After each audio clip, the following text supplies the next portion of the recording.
Never mind hundreds of billions or even trillions. Could the Eurozone be saved for just 50 billion euros? Reuters Breakingviews editor Hugo Dixon says maybe. He joins me now. Hugo, this piece, this week's piece, concerns this interest subsidy that's been thrown around. Just start by telling us what it is, and then we'll take a look at how it works. Okay. What it is that instead of, as it were, having Eurobonds where the core countries guarantee the debt of the periphery countries, what they do is they pay them a certain amount of money each year in order to either eliminate or reduce the interest rate differential, the spread that they're paying on new debt. Yeah. So, I mean, in the purest sense, what you do is you take those who are paying less than the average, pay into a pool a sum of money that is then redistributed to those countries that are paying more than the average.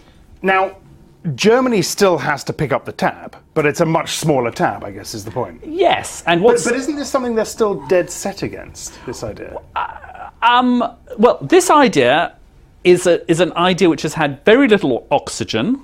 There've been two little tiny, before we sort of took this up, as far as I can see, there've been two very sort of tangential mentions by professors in blogs. The Germans have not, therefore, focused on the idea, and they haven't rejected it. So It's not been rejected. I've talked to a German lawyer who sort of looks into these matters and says he doesn't think it would contravene the German Constitutional Court because it would be limited.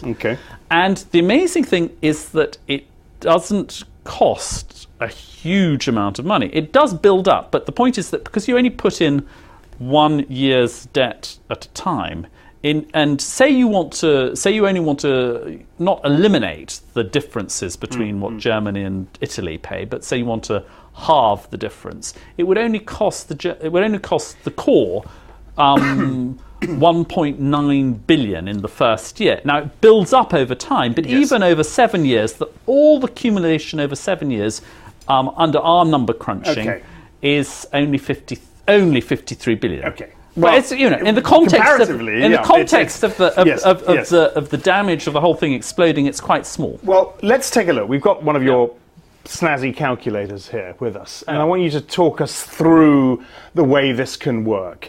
What's the generosity quotient? That's how generous Germany are feeling that day, is it? Well, no, and it's not just Germany, although it is. No, Germany is about 60%. I mean, the French would have to put in a bit, and the Dutch and the Finns and whatever. Yeah. But the generosity quotient is, if you go to 100%, they are totally, completely eliminating the difference between what they pay and what the Italians and the Spaniards pay. So that's your general, and that then puts, and you can see the cost of the scheme over 7 years has now shot up to 106 billion because you've been very, very generous. So let's assume then the generosity quotient is 50%, so which is realistic, right? I just don't think there's any way that they'd go the whole way, because they'd say they want to, because then they would be doing. They want to keep the feet of these other countries to the fire a bit. Now, what happens then is that really there are two things that are going on in our view.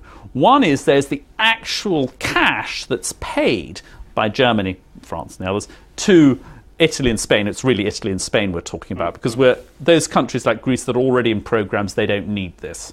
So what the first thing is the actual cash goes to them, and so Spain and Italy benefit from that. Yes. The second thing that happens is that the market psychology then changes, and they start thinking, okay, because there's this actual scheme in place, we think that their debts are now sustainable, and so the cost of what Italy and Spain have to pay in the market also falls. So you have a sort of double whammy.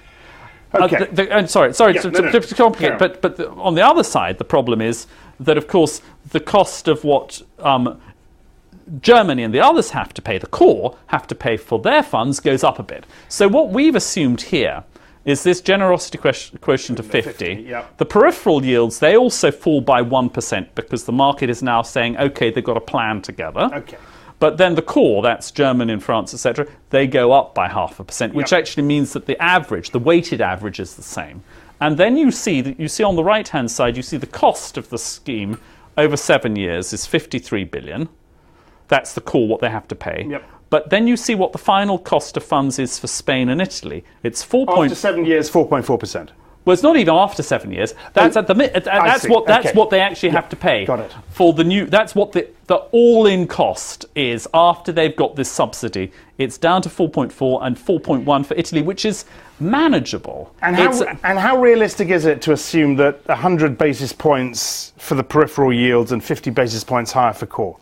Well, I mean, you could change. That's the whole point of these calculators. Well, exactly. So you can, if you want. If you don't think the peripheral yield is going to go to minus one, you want to push it to -0.5. Okay. So, the other way, you have to push it to the other side. Yeah. There you go. Then it goes up to then 64%. the cost of the scheme goes up, Yep. but also the final cost of the funds for Italy and Spain isn't so good. So if you think that it's not going to work so well, it doesn't work so well. Okay. So and you can cut the numbers that way. And so far, you say that we haven't heard much from Germany.